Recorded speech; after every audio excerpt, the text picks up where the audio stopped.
Bonjour tout le monde, j'espère que vous allez bien. On se retrouve aujourd'hui avec notre troisième vidéo dans ma série visualisation. Je vous ai quitté avec les deux précédentes vidéos où je vous brossais un tableau assez large, les grandes lignes de la visualisation et de la loi d'attraction. Qu'est-ce que c'est que la visualisation? À quoi ça sert?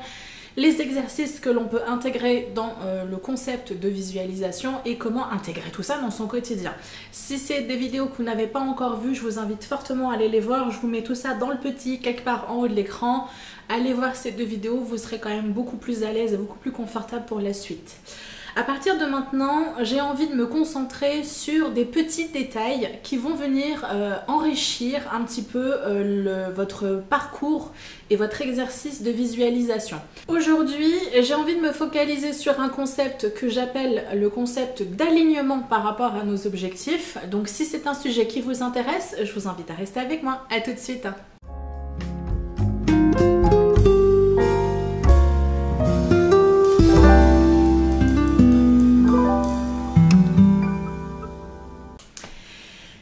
En introduction, à partir de maintenant, j'ai envie de me focaliser sur des petits détails, mais des petits détails qui ont leur importance parce qu'à mon sens, ces détails-là vont faire la différence entre s'imaginer des jolies choses dans notre tête et se faire de jolis films et construire une visualisation qui sera réellement efficace et qui pourra nous aider, nous accompagner et nous permettre de transformer notre vie en profondeur. Rien que ça. Lorsqu'on s'intéresse à la visualisation et à la loi d'attraction, quel que soit le support que l'on va exploiter, on va très souvent tomber sur les mêmes informations. On va avoir des grandes lignes qui ne suffiront pas forcément, qui nécessiteront, on va dire ça comme ça, un peu plus d'informations et un peu plus de précision pour réellement être efficace. Et le problème, c'est que très souvent, ces informations, soit on ne les a pas clairement, soit il faut les comprendre entre les lignes et il faut faire nos propres recherches. C'est un peu comme si je décidais de vous donner un texte, mais que je rayais un certain nombre de mots et un certain nombre de phrases. Vous allez très probablement réussir à comprendre le sens général du texte, mais vous ne serez pas forcément en capacité d'exploiter efficacement le contenu et la sagesse, ou en tout cas le savoir qu'il y a dans le texte. Avec tout ce que vous avez sur internet, c'est en général le cas. Le film Le Secret, les vidéos que vous croisez sur YouTube ou sur les articles des blogs sont très intéressants parce qu'ils vous donnent effectivement les grandes lignes, mais ensuite ça va être à vous de faire vos propres recherches pour éventuellement aller creuser un petit peu plus loin et essayer de comprendre les impératifs qui seront nécessaires à venir ajouter à votre pratique pour que l'ensemble soit cohérent. Avant d'entrer dans le vif du sujet de notre vidéo, à savoir l'alignement, il me semble nécessaire de venir aborder un concept qui va me permettre du coup d'argumenter l'idée de ma vidéo. Notre vie actuelle, la mienne aujourd'hui, est la résultante, la conséquence de l'ensemble des choix et des actions que vous avez posées par le passé. Que cette idée dit, c'est qu'on est entièrement responsable de la vie que l'on a actuellement, tant dans l'aspect positif des réussites et des victoires, que des échecs ou des éventuels petits couacs que l'on peut avoir dans le quotidien. C'est une idée qu'en général, on a de la difficulté à intégrer. On l'intègre en deux temps, cette idée-là. On va l'intégrer mentalement. Mentalement, c'est assez simple à comprendre. Effectivement, le présent que j'ai actuellement est la résultante de potentialités de choix que j'ai fait au cours de ma vie. Pour l'intégrer franchement et concrètement et prendre la totale responsabilité de sa vie et de ses actes, c'est parfois un peu plus délicat parce que ça a tendance à égratigner un petit peu notre ego. En général, on va avoir notre petit Calimero intérieur qui va attaquer avec fierté et dire « Ouais, mais non, c'est pas vrai, c'est pas juste, et puis ça, c'est pas ma faute, et puis ça non plus, et puis ça non plus, puis ça non plus. » Le problème, c'est que si on est honnête avec nous-mêmes et qu'on prend le temps de se poser sérieusement et dans le calme, en général, si. Et quand bien même on subit des situations qui ne sont pas de notre fait, on a au moins la responsabilité d'agir par rapport à cette situation. L'idée qui nous pointe la responsabilité de nos actions par rapport à notre vie actuelle va venir nous permettre de développer le fait que si aujourd'hui vous vous intéressez à la visualisation, c'est qu'il y a de grandes chances qu'il y ait un petit détail, peut-être insignifiant, dans votre quotidien qui vous donne envie de modifier les choses. Ces dites choses étant la résultante d'actions et de choix que vous avez faits par le passé, il sera donc d'autant plus intéressant d'étudier et éventuellement modifier les habitudes, les choix et les décisions que l'on a pris afin de pouvoir construire quelque chose de différent. Je ne sais pas si vous connaissez la phrase d'Einstein qui dit, dans les grandes lignes, il est pure folie de toujours agir de la même manière et d'espérer un résultat différent. Ça entre parfaitement dans le cadre de ma vidéo d'alignement et de ce que je viens de vous expliquer. Votre vie ne vous convient pas forcément, c'est qu'il y a forcément des choses à aller travailler en amont, modifier peut-être vos habitudes, vos manières d'agir, vos manières de vous comporter par rapport à la vie, etc. Si vous souhaitez que les choses changent, il va falloir que vous fassiez ce travail-là. Sinon, vous allez perpétuellement reproduire les mêmes choses et vous allez finalement avoir une suite de jours qui se suivent et qui se ressemblent. On est un peu tous dans ce cas-là. Hein. On est un peu tous en mode automatique où du coup, les journées s'empilent les unes derrière les autres et on n'accomplit pas forcément des choses extraordinaires. Si on fait le bilan des quelques minutes de vidéo, on a nos actions, nos choix, qui du coup nous amène à une réalité. Cette réalité n'est pas forcément celle qui nous convient, donc du coup on a envie de travailler sur une visualisation avec une réalité alternative. Cette réalité alternative, elle va nécessiter un certain nombre de modifications, parce que vous vous rappelez, pure folie d'agir toujours de la même manière et d'espérer quelque chose de différent. Hein, ça c'est Einstein qui le dit, donc on peut éventuellement le croire. Et du coup, on se retrouve avec une version de nous-mêmes dans notre réalité alternative de visualisation qui a certaines qualités et certaines habitudes, et on a la version de nous-mêmes maintenant qui a certaines qualités mais certaines choses à améliorer, dans le sens où effectivement on veut essayer de progresser vers quelque chose de mieux, donc il y a forcément des choses à améliorer. Je ne sais pas si vous vous souvenez, dans la vidéo précédente, je vous ai proposé un exercice où, en tant que fée marraine, avec ma jolie petite baguette magique, je vous offrais la vie de vos rêves et je vous demandais de visualiser l'ensemble de votre vie, à quoi elle ressemble, quels sont les grands changements qui se passent dans votre vie, que ce soit pour vous, pour la maison, pour la voiture, pour le chien, pour le conjoint, pour les enfants, bref, votre vie en entier.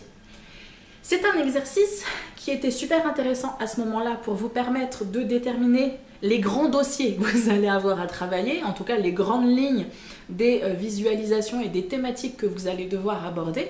Mais c'est un exercice qui va nous servir également aujourd'hui pour essayer de dresser le portrait de votre vous, votre meilleure version qui est incarnée dans la visualisation que vous souhaitez. Je ne sais pas si ma phrase était très française, mais je pense que vous avez compris le principe. Du coup, on va reprendre le même contexte. Si vous voulez, soit vous reprenez les notes que vous avez prises la dernière fois, je vous avais demandé de prendre des notes. Avez-vous pris des notes?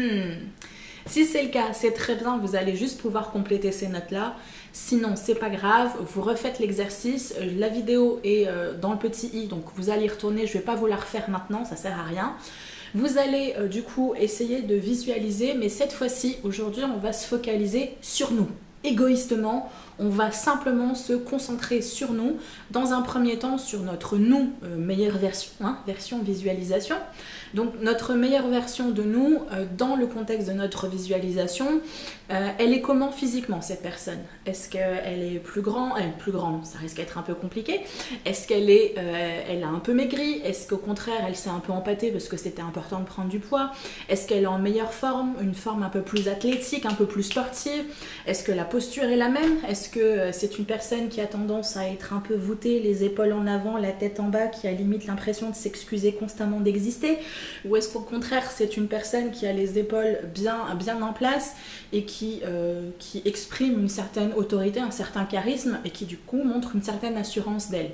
Est-ce que c'est une personne qui est peut-être un peu plus soignée dans son apparence parce que justement, elle a pris conscience qu'elle est peut-être pas parfaite dans l'idéal de ce que la société nous montre, mais que finalement, elle a un certain nombre d'atouts et que cette personne a appris à les mettre en valeur. Est-ce que cette personne a une manière de parler qui est différente? Est-ce qu'elle a plus d'aisance? Est-ce qu'elle a plus d'autorité, plus d'assurance quand elle s'exprime? Est-ce qu'elle peut parler en petit comité ou devant une grande foule? Essayez de déterminer comme ça son portrait physique et son portrait psychologique et comportemental. Et à côté de ça, vous allez faire un exercice parallèle où du coup, vous allez essayer de déterminer la routine de vie de cette personne.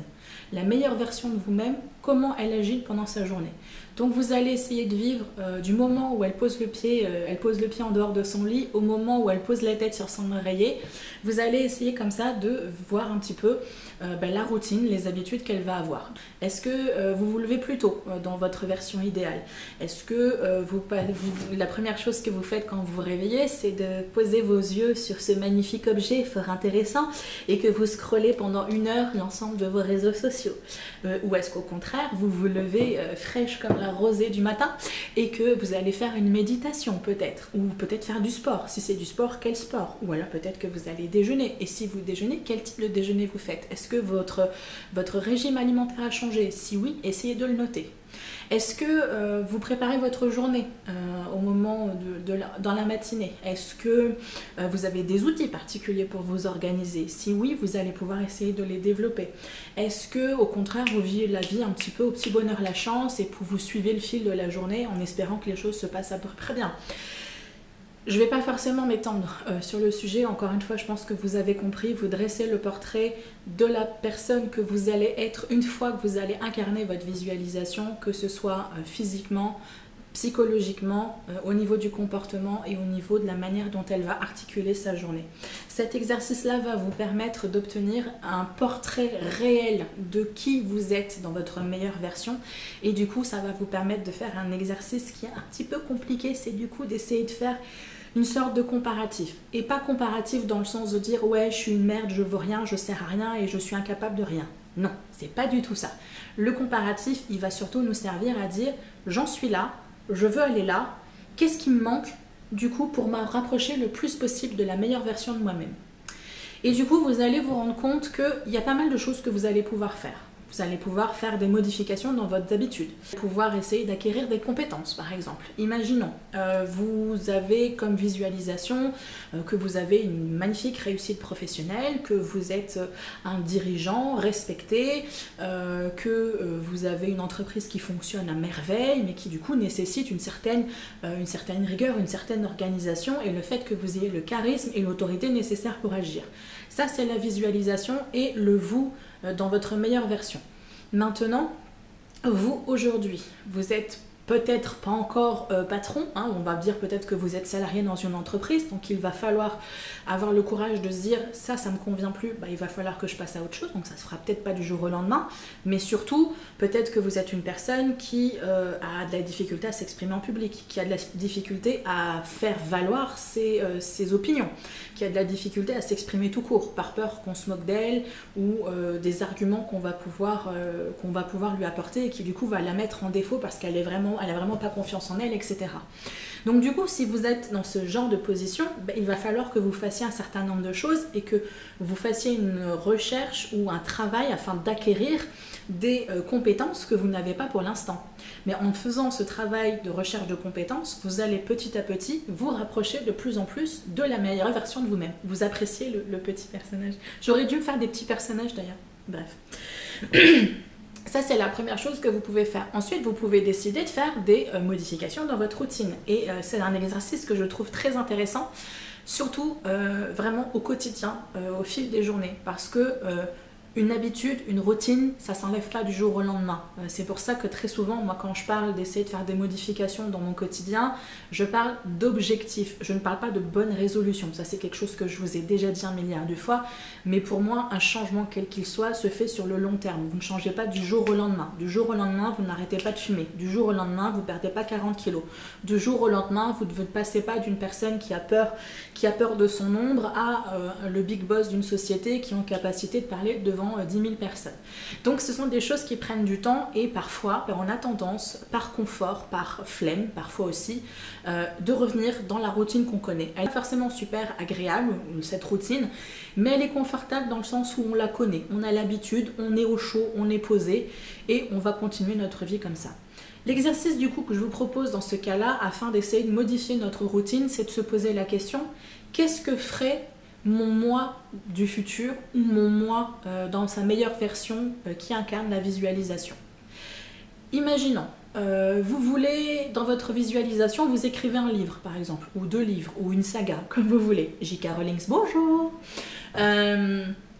Et pourtant, vous avez tendance à procrastiner. Quand vous avez du temps pour vous, vous ne l'utilisez pas pour essayer de faire des recherches par rapport à votre livre, pour essayer d'améliorer, de trouver des compétences pour bien écrire, pour essayer de construire et d'argumenter, de construire et d'articuler votre histoire. Vous préférez passer votre temps sur Internet, sur les réseaux sociaux, sur Netflix, sur Amazon Prime, sur YouTube, etc., etc. Je ne suis pas en train de dire que faire tout ça, c'est mal. Rappelez-vous, le bien, le mal n'existe pas dans l'absolu de l'univers. C'est un concept qui n'existe pas pour lui. C'est une notion que les humains collent dans son environnement pour l'aider à évoluer. Mais pour l'univers, ça n'existe pas. Donc concrètement, passer sa journée sur Netflix, il n'y a pas de problème. Mais par contre, est-ce que passer sa journée devant Netflix est quelque chose qui va être compatible avec la visualisation que vous avez? Est-ce que votre vous du futur, entre guillemets, votre vous dans votre meilleure version, va passer 4 heures devant Netflix? Pas convaincue.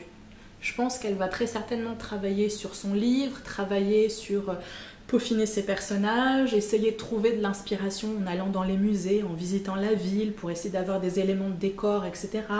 En s'imprégnant d'une ambiance, en allant dans un café. Bref, il y a sûrement énormément de possibilités, c'est pas moi qui vais vous expliquer comment écrire un livre, j'en suis fichtrement incapable. Mais ce que je veux dire par là, c'est que à chaque moment de notre vie, on pose des actions qui doivent être le plus possible en adéquation avec notre version, la meilleure version de nous-mêmes.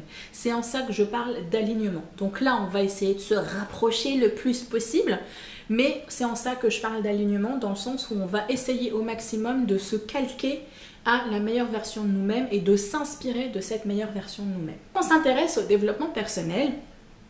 Il y a une phrase qui revient très très souvent qui dit « Fake it until you make it ». Avec mon super accent anglais, j'espère que vous avez rigolé là pendant au moins 2 secondes, c'est cadeau. Cette phrase, elle veut dire en gros fais semblant jusqu'à ce que tu obtiennes ce que tu veux. Voilà, grosso modo, c'est ça. Et encore une fois, cette phrase est très intéressante dans le contexte de la vidéo que je vous propose aujourd'hui. Alors c'est faire semblant ou essayer de se rapprocher le plus possible, mais en tout cas essayer au maximum de vous rapprocher et d'incarner dorénavant au maximum, dans le maximum de vos capacités du moment, la personne que vous êtes dans la réalité de votre visualisation. Et c'est quelque chose qui est d'autant plus super important quand on connaît la manière dont l'univers va fonctionner. C'est une notion que je vais aborder dans la prochaine vidéo pour la gratitude, mais je crois que c'est intéressant pour clôturer un petit peu cette vidéo sur l'alignement. L'univers, au-delà des mots et des pensées, va réagir à nos vibrations. Je pense que la grande majorité d'entre vous, vous savez d'ores et déjà que votre corps n'est pas constitué que de ce que vous pouvez toucher là, maintenant, tout de suite. Votre corps, c'est effectivement ce corps physique et un ensemble de corps énergétiques que je ne vais pas développer dans cette vidéo, ça n'a absolument aucun intérêt. Mais ce corps, cet ensemble de corps émet une vibration qui est en gros votre langage avec l'univers. Notamment notre état d'esprit, on va vibrer, on va émettre des vibrations qui vont être plus ou moins différentes. C'est ce qui fait d'ailleurs que parfois, sans le savoir, il y a des personnes qu'on ne sent pas. Vous savez l'expression « Ah, cette personne-là, je la sens pas ». C'est tout simplement que vous avez capté ces vibrations et ces énergies. Voilà, ça c'était le petit bonus au passage. Où est-ce que je veux en venir avec cette histoire de vibration? Je vous ai dit, l'univers réagit aux vibrations que vous émettez. Lorsque vous émettez des vibrations, qu'elles soient positives, enfin, je ne vais pas parler de positif et négatif, qu'elles soient lourdes ou qu'elles soient plus légères, vous allez automatiquement attirer à vous des personnes ou des situations qui vont faire que en miroir, vous allez alimenter cet état d'esprit et du coup cette vibration. Si vous émettez des énergies de colère, de frustration, de peur, etc., vous allez rencontrer, vous allez attirer à vous des personnes qui vont vous conforter dans vos émotions de peur, de colère, de frustration, et vous allez attirer à vous des situations qui vont vous donner raison en vous disant ouais, la vie c'est nul, c'est trop de la merde, et puis voilà, et puis machin, il n'y a rien qui va, etc., etc. A contrario, lorsque, au contraire, vous émettez des vibrations qui sont beaucoup plus positives, vous avez la pêche, vous avez la forme et tout va bien dans votre vie, vous allez attirer à vous des personnes qui vont du coup alimenter et des situations qui vont alimenter, encore une fois, qui vont alimenter et nourrir cette vibration-là et du coup accroître votre sentiment de bien-être, votre sentiment de bonheur, etc. Et je pense que même des personnes qui ne s'intéressent pas du tout au développement personnel, à l'énergétique, à la spiritualité, ont déjà vécu ce type d'expérience. Je suis sûre que ça va parler à tout le monde. La journée pourrie où on accumule les tuiles, un tas de situations qui font que dès le départ de la journée, pouf, vous tombez dans un état d'esprit, dans un mood un peu négatif, un peu sombre, un peu lourd, et ben vous allez attirer à vous des personnes, des situations, et même votre cerveau, lui, va se focaliser. C'est ce que je vous avais expliqué, hein. Avec une visualisation, vous vous focalisez du coup sur un sujet ou une vibration en particulier, ben, le cerveau, lui, va se calibrer et va poser les filtres nécessaires afin de correspondre à la réalité que vous avez dans la tête. Dans votre tête, la vie, elle est pourrie et c'est trop de la merde. Pas de problème, l'univers il s'adapte et il va vous montrer que les situations qui vont vous donner raison. Donc comme je vous ai dit, des personnes, des situations, et vous allez voir des choses qui vont vous conforter. Ouais, tu vois, ben voilà, hein, ça, je l'avais dit. La vie, c'est de la merde. Où est-ce que je veux en venir avec ces histoires de vibrations? Bah tout simplement, c'est exactement ce que j'ai développé dans ma vidéo. La vidéo d'aujourd'hui, je vous demande et je vous conseille dans quelque sorte, fake it until you make it, d'incarner dès à présent la meilleure version de vous-même qui existe dans votre visualisation.